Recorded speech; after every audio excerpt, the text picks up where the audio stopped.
స్వస్థపరచు యెహోవాని నేనే అని ప్రభు చెప్పాడు. ఐగుప్తీయులకు కలిగిన రోగములలో ఏది నీకు రానియను అని దేవుడు చెప్పాడు. నిన్ను స్వస్థపరిచే యెహోవాను నేనే.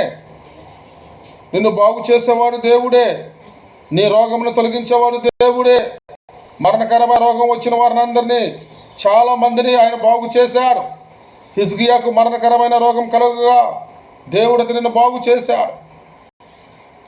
రక్తస్రావం కలిగిన స్త్రీ ఇక ఈ రోగంతో చనిపోతాననుకున్నప్పుడు ప్రభు వైపు తిరిగినప్పుడు బాగుపడ్డాది, బతికింది, రోగాలు పోయినాయి.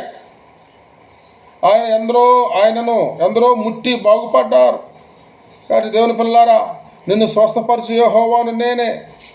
ఏ రోగమైనా సరే, ఏ బాధ అయినా సరే, విశ్వాసముతో దేవుని వైపు నువ్వు తిరిగినప్పుడు, దేవునికి ప్రార్థన చేసినప్పుడు తప్పకుండా దేవుడు నిన్ను స్వస్థపరుస్తాడు. ఇంకొక ముఖ్య కారణం, ఐగుప్తీయులకు కలిగిన రోగములలో ఏది నేను నీకు రానియను. కాబట్టి భయంకరమైన రోగాలు ఉన్నాయి, మరణకరమైన రోగాలు ఉన్నాయి. ఆ పేర్లు వింటేనే, రోగాల పేర్లు వింటేనే కొంతమందికి భయాలు ఉన్నాయి.